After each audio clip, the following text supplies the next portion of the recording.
সুভাষ ভাই like done, thank you ভাই like done করার জন্য। বলো সুভাষ ভাই তুমি কেমন আছো, তোমার খাওয়া দাওয়া হয়েছে? সুশান্ত দাদা ভাই বলছে বাই বাই। হ্যাঁ সুশান্ত দাদা ভাই বাই বাই, গুড নাইট। আমি সচিব দাদা ভাই বলে আলহামদুলিল্লাহ আমি ভালো আছি, তোমার দয়ায় আমি ভালো আছি। হ্যাঁ দাদা ভাই তুমি খুব খুব ভালো থাকো। কেমন আছো দিদি? সুভাষ ভাই বলছে আমি খুব ভালো আছি। সুভাষ ভাই তুমি কেমন আছো বলো? আমার দিদি ভালো থাকলে আমিও ভালো আছি। হ্যাঁ তোমার দিদি খুব ভালো আছে। হ্যাঁ আমার খাওয়া হয়েছে। তোমার খাওয়া হয়েছে? সুভাষ ভাই আজকে কি খাওয়া দাওয়া করলাম?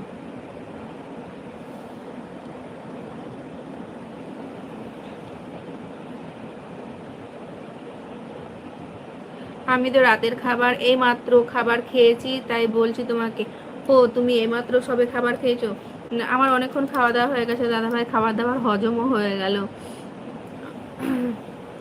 তারপরে সুভাষ ভাই তুমি কি খাওয়া দাওয়া করলে বলো? তুমি কি রান্না করেছো? তুমি কি রাতের খাবার খেয়েছো নাকি জানাবে। হ্যাঁ আমার রান্না হয়ে গেছে, খাওয়া দাওয়া হয়ে গেছে। আজকে ডিম রান্না করেছিলাম।